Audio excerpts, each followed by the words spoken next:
अस्सलाम वालेकुम। Psychology goals official के प्लेटफॉर्म से मैं इमरान आज एक न्यू लेक्चर के साथ आपके सामने हाजिर हुआ हूँ। स्टूडेंट्स, लास्ट लेक्चर में हमने एस्निक की पर्सनैलिटी थ्योरीज़ के हवाले से हमने बात की थी, जिसमें हमने उसकी 3 डायमेंशनल थ्योरी का जिक्र किया था, जिसमें नंबर 1 पे इंट्रोवर्जन और एक्सट्रोवर्जन थे, नंबर 2 पे न्यूरोटिसिज्म थी और नंबर 3 पे साइकोटिसिज्म थी।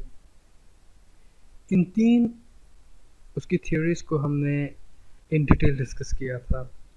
तो अगर आपने मेरा वो लेक्चर मिस किया है या नहीं देखा, तो आप मेरे चैनल में जाके उस लेक्चर को दोबारा से देख सकते हैं। और उसके बाद इस लेक्चर की तरफ हम आते हैं, जिसका नाम है cattle 16 personality factor trait theory. 16 personality factor trait theory का मतलब क्या है? सिंपल इसका जो है मीनिंग है वो ये है कि कैटल ने 16 पर्सनैलिटी फैक्टर्स का जिक्र किया था अपनी थ्योरी के अंदर। इसका पर्पस क्या था, क्यों इसने इसका जिक्र किया? सबसे पहले हम इसकी डिटेल मैं आपके साथ शेयर करूँगा। बेसिकली कैटल ने कहा था इंसान की जो पर्सनैलिटी होती है वो बहुत ज़्यादा कम्प्लेक्स होती है।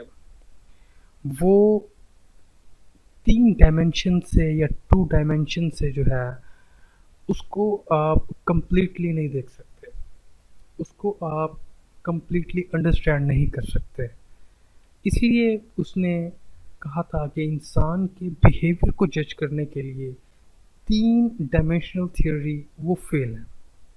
इंसान की पर्सनैलिटी बहुत कम्प्लेक्स होती है, उसके डिफरेंट फैक्टर्स होते हैं, उसके डिफरेंट सेगमेंट्स होते हैं, हर सेगमेंट के अंदर फिर डिफरेंट क्वेश्चंस होते हैं। तो इसलिए ये इतना कोई इजी मामला नहीं है जितना एस्निक ने उसको बना दिया था। तो कैटल ने कहा था कि 16 फैक्टर इंसान की पर्सनालिटी के होते हैं, और उन फिर 16 फैक्टर्स क्या, उसने हर फैक्टर के 10-10 क्वेश्चंस और क्रिएट किए। तो ये कोई लगभग 160 क्वेश्चंस बन गए। वो एक पार्टिसिपेंट से, एक इंसान से जो है पूछे जाते थे, और उसके बाद फिर उसके बारे में असेसमेंट की जाती थी। और सिर्फ 160 क्वेश्चन ही काफ़ी नहीं है, इसके अलावा भी उसने जो डाटा कलेक्शन का मेथड है उसके अंदर उसने कोई थोड़ी सी जो है चीज़ें ऐड की थी। तो इसलिए ये बड़ा इसने कहा था कि जी बहुत ही जो है ना कम्प्लेक्स मेथड होता है कि इंसान की पर्सनालिटी को जज करना। तो वो कोई 2 डायमेंशन या 3 डायमेंशन से उसको बिल्कुल भी जज नहीं किया जा सकता। उसके लिए एक ब्रॉड स्टडी चाहिए, इन डेप्थ स्टडी चाहिए, डिटेल्ड स्टडी चाहिए। ठीक है, तो सबसे पहले तो इसने एक अपना डाटा कलेक्शन का एक मेथड इसने वजह किया था। वो क्या किया था, इसने कहा था कि इंसान का डाटा जो है वो बड़ा इंपॉर्टेंट होता है। सबसे पहले तो उसका डाटा कलेक्ट किया जाए। डाटा कलेक्ट करने के लिए उसने उसको 3 हिस्सों में डिवाइड किया था। नंबर 1 पे जो है एल डाटा, नंबर 2 पे जो है क्यू डाटा, और नंबर 3 पे जो है वो टी डाटा के नाम से इसने 3 हिस्सों में उसको डिवाइड किया। अब एल डाटा में इसने क्या जो है कैटल ने क्या चीज़ इसमें ऐड की? एल डाटा में इसने कहा था कि एक इंसान की पर्सनैलिटी में उसका जो पास्ट रिकॉर्ड है, उसकी जो पास्ट हिस्ट्री है वो बड़ी इंपॉर्टेंट होती है। पाकिस्तान में शायद इस चीज़ को ज़्यादा नहीं देखा जाता, लेकिन इंटरनेशनली जितने भी जो इदारे हैं या जितनी भी एजेंसीज़ हैं, वो एक जब वो क्रिमिनल या एक इंसान के बारे में कोई डिटेल जानना चाहते हैं कि वो किस तरह का है, तो वो उसकी सिर्फ वो करंट उसकी डिटेल नहीं देखते, वो फ्रॉम द चाइल्डहुड, ठीक है ना जी, बचपन से लेके अब तक उसके अंदर जो है किस तरह के चेंजेस आए। उसने वो अगर स्कूल में था तो उसकी ग्रेडिंग किस तरह की थी, वो जो एब्सेंट रहता था, प्रेजेंट रहता था क्लास में, ग्रेड उसके हाई थे, लो थे, वर्क में वो कैसा था, अच्छा है, बुरा है, या डॉजिंग करता है, किस तरह का है। तो उसका लाइफ रिकॉर्ड ये जो है बड़ा इंपॉर्टेंट रोल प्ले करता है। ये बात की थी कैटल ने। तो उसने सबसे पहले एल डाटा, एक इंसान के की पर्सनालिटी को परखने के लिए उसने 3 तरह से उसको जो है 3 सेगमेंट्स में डिवाइड किया था। नंबर 1 पे जो है एल डाटा, एल डाटा में उसका पास्ट लाइफ रिकॉर्ड जो है ना, उसको उसने कलेक्शन के बारे में कहा कि वो बड़ा इंपॉर्टेंट होता है, उसको कलेक्ट किया जाए। उसके बाद क्यू डाटा, क्यू डाटा में जो हमने अभी जो पढ़ा है 16 पर्सनैलिटी फैक्टर, क्यू डाटा का बेसिकली मकसद यही है कि उन 16 पर्सनैलिटी फैक्टर का इसने एक सवालनामा तैयार किया, एक जो है क्वेश्चनेयर तैयार किया। अब इस सवालनामे के तहत ये क्या करता था कि इन 16 जो पर्सनैलिटी फैक्टर्स हैं इंसान के, वो आगे जाके हम पढ़ेंगे कि वो 16 पर्सनैलिटी फैक्टर कौन से हैं और हर फैक्टर में क्या क्या चीज़ है, ठीक है। उसके स्कोर अगर हाई होंगे तो इंसान की पर्सनैलिटी कैसे होगी, अगर उसका स्कोर लो होगा तो उसमें इंसान की पर्सनैलिटी कैसी होगी, ये हम आगे जाके इसको पढ़ेंगे। ये हमारा वैसे कोई इतना इन डिटेल लेक्चर नहीं है, शॉर्ट लेक्चर है, इसमें ज़्यादा परेशान होने वाली बात नहीं है, ठीक है। तो इसने क्यू डाटा में जो है एक क्वेश्चनियर इसने जो है डिज़ाइन किया, जिसको नाम दिया था 16 पर्सनैलिटी फैक्टर क्वेश्चनियर, ठीक है। इसमें इसने क्या कहा था, इसने कहा था कि इंसान की पर्सनैलिटी के 16 फैक्टर हैं और हर फैक्टर के इसने 10-10 क्वेश्चंस बनाए थे, और उन 10 क्वेश्चंस को बनाने के बाद उसने एक रेंज रखी थी कि अगर ये हाई स्कोर में जाएगा तो इंसान ऐसे होगा, अगर लो स्कोर में जाएगा तो इंसान ऐसे होगा। तो बेसिकली ये क्यू डाटा के अंदर इसने इन पर्सनैलिटी फैक्टर्स को इन डिटेल स्टडी करने की कोशिश की थी। और नंबर 3 पे जो है टी डाटा, ये बड़ा क्रिटिकल जो है ना इसमें चीज़ें होती हैं वो इस तरह से कि ये ऑब्जेक्टिव टेस्ट जो है ना वो लिए जाते थे, ठीक है।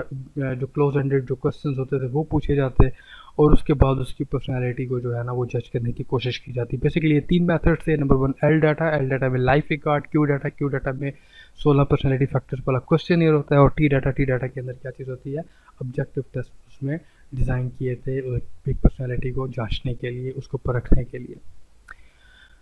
तो बेसिकली ये इसके बारे में जो है थोड़ी डिटेल थी। उसके बाद 16 पर्सनैलिटी ट्रेट्स का हम थोड़ा सा जिक्र करेंगे कि 16 पर्सनैलिटी ट्रेट्स के अंदर क्या चीज़ें आती हैं। The 16 PF has 160 questions in total, 10 questions relating to each personality factor. हर एक पर्सनैलिटी फैक्टर के अंदर 10 क्वेश्चन इसने ऐड किए थे, तो इसलिए 16 पर्सनैलिटी फैक्टर के टोटल क्वेश्चंस कितने बन गए, 160 क्वेश्चन बन गए। अब हम इसको थोड़ा सा रैपिड फायर की तरह हम इसको जो है ना डिस्कस करने की कोशिश करेंगे, ताकि आप लोग बहुत जल्द इसको समझ सके बहुत कम टाइम के अंदर। अब फैक्टर्स है, नंबर 1 पे, नंबर 2 पे लो स्कोर है और नंबर 3 पे हाई स्कोर है। फैक्टर का मतलब अगर ये फैक्टर होगा, इसमें अगर एक इंसान का लो स्कोर होता है तो वो क्या होगा, और अगर उसका हाई स्कोर होता है तो वो क्या होगा।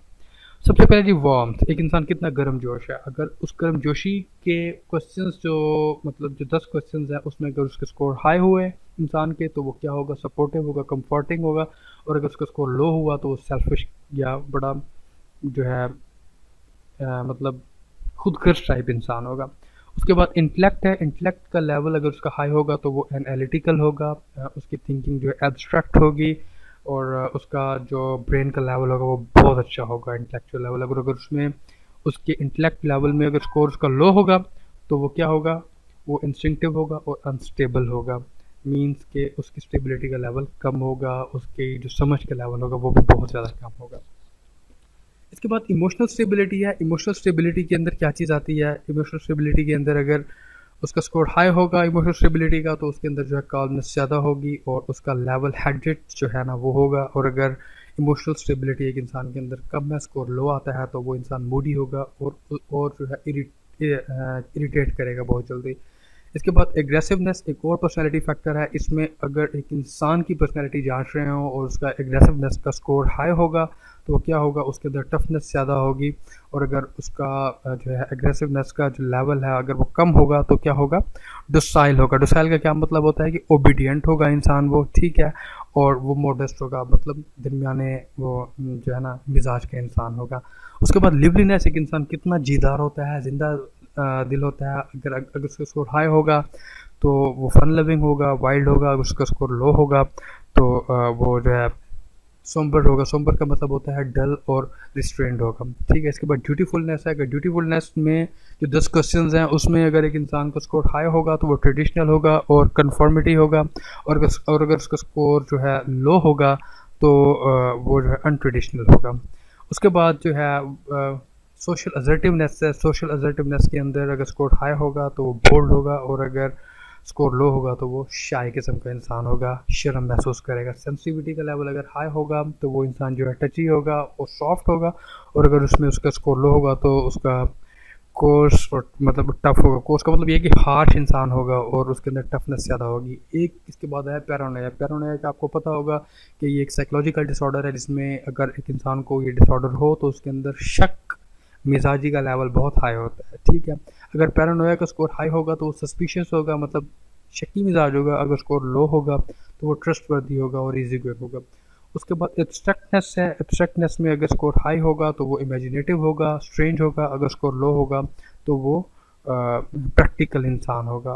अच्छा, इसके बाद इंट्रोवर्जन है। इंट्रोवर्जन और एक्सट्रोवर्जन आपने एक ये असनिक के हवाले से ये थियरी पढ़ी थी कि इंट्रोवर्जन कौन होता है और एक्सट्रोवर्जन कौन होता है। एक्सट्रोवर्जन जो है सोशल होते हैं और इंट्रोवर्जन रिजर्व रहने वाले लोग होते हैं। अगर इंट्रोवर्जन का स्कोर हाई होगा तो वो इंसान जो है वो क्विट होगा और प्राइवेट किस्म का इंसान होगा, किसी से बातचीत ज़्यादा नहीं करेगा। अगर इंट्रोवर्जन का स्कोर लो होगा तो वो ओपन और फ्रेंडली किस्म का इंसान होगा।